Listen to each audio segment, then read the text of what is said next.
ఇవ్వటం అన్నది ఆనవాయితీ సాంప్రదాయమే కాకుండా టీటీడీ ఎప్పుడూ కూడా ఏ ఒక్క చోట దేవాలయాలు కట్టడానికి స్థలాలు కొన్నటువంటి సందర్భం ఒక్కటంటే ఒక్కటి లేదు. వెంకటేశ్వర స్వామి ఆలయానికి చారిత్రక ఆధారాలను బట్టే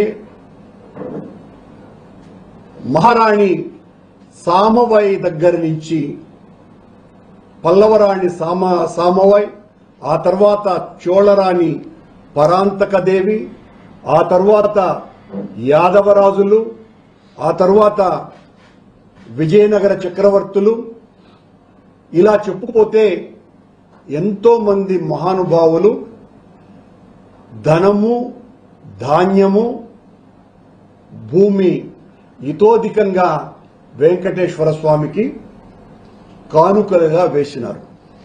వెంకటేశ్వర స్వామి ఆలయాల్ని నిర్మించడానికి ఎక్కడా కూడా ఈ రకంగా కొనటం అన్నది జరగల. ఆశ్చర్యకరంగా ఒక విషయం వెలుగులోకి వచ్చింది.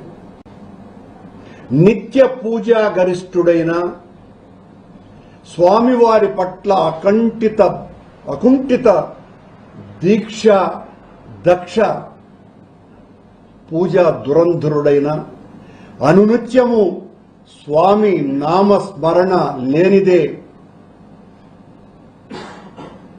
బయటికి కూడా రానటువంటి మన గౌరవ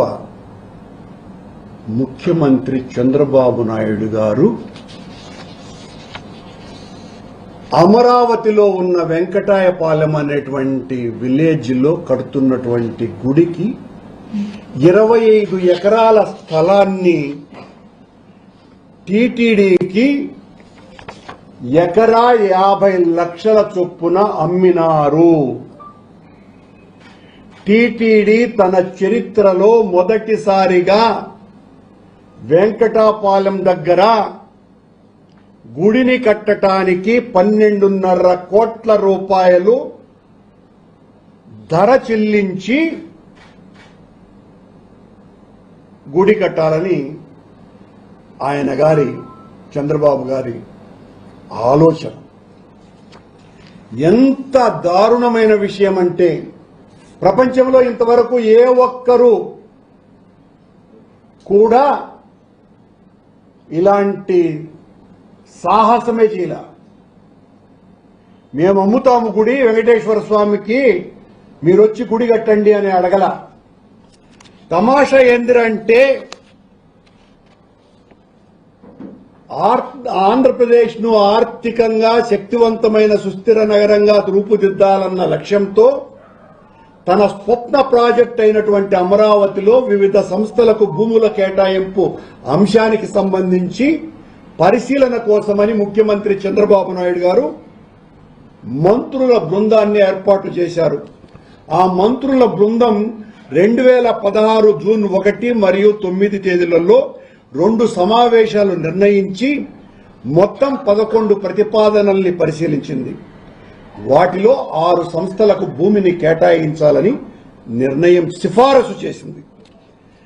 ఆశ్చర్యకరంగా, ఆసక్తికరంగా ఆ 6 సంస్థలలో 2 కేంద్ర ప్రభుత్వ సంస్థలు మరియు 1 రాష్ట్ర ప్రభుత్వ సంస్థకు భూమిని ఉచితంగా కేటాయించాలని ఆ మంత్రివర్గ సంఘం నిర్ణయించింది.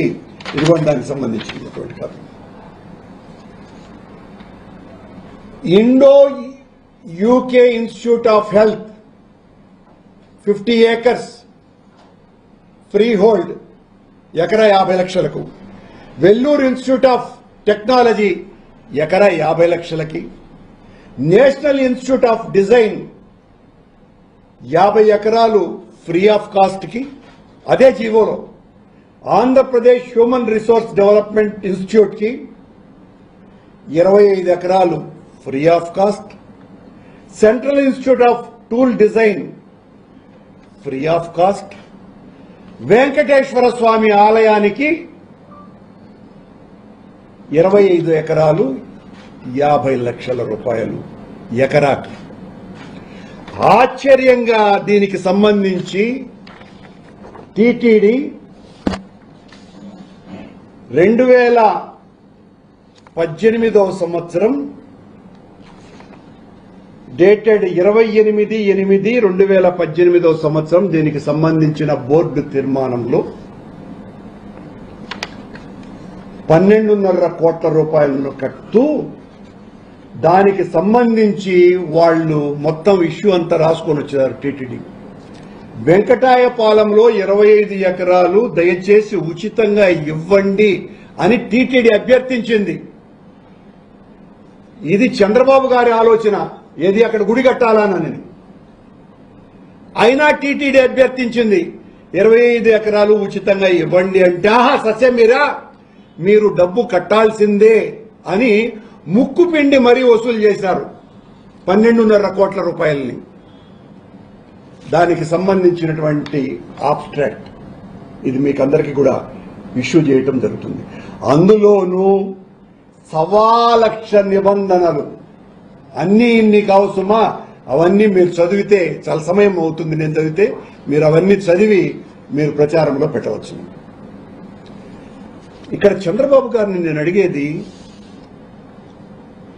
అక్కడ మీరు వ్యాపార రాజధానిగా మార్చటం కోసమని రియల్ ఎస్టేట్ సంస్థల్ని ప్రోత్సహిస్తూ అందులో కొద్దిగా ఎడ్యుకేషనల్ అండ్ హెల్త్ ఇన్స్టిట్యూషన్స్ కూడా అనుమతులు ఇస్తూ కొన్నింటికి పూర్తిగా ఉచితంగానే పొలాలిస్తూ వెంకటేశ్వర స్వామిని కూడా వాణిజ్య అవసరాలకి ఒక పావుగా వాడుకోవటానికే అక్కడ గుడి కట్టాలా అన్నటువంటి నిర్ణయం తీసుకున్నారని చాలా స్పష్టంగా అర్థమవుతోంది.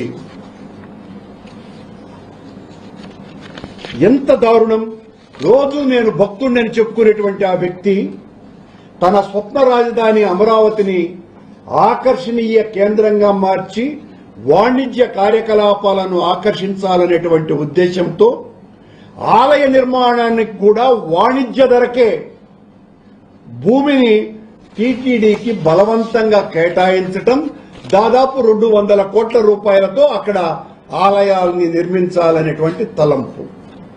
ఇప్పటి వరకు అక్కడ 50,000 మంది జనాభా కూడా లేరు. ఆయనకు ఆలోచన వచ్చింది, ఎలా మొన్న ఒక 3 నెలల క్రితం కూడా బోర్డు సమావేశంలో కోయంబత్తూరులో బాలర్ జయరామ్ అనేటువంటి ఒక పెద్ద రియల్ ఎస్టేట్ కంపెనీకి బాలా జీ స్క్వేర్ అనేటువంటి కంపెనీ చేసేటువంటి రియల్ ఎస్టేట్ వెంచర్లో కూడా దేవాలయాన్ని కట్టాలన్నటువంటి నిర్ణయం సాక్షాత్తు ముఖ్యమంత్రి కార్యాలయం నుంచే టీటీడీకి అందింది. అది మేము బహిరంగంగా కూడా చూపటం కూడా జరిగింది.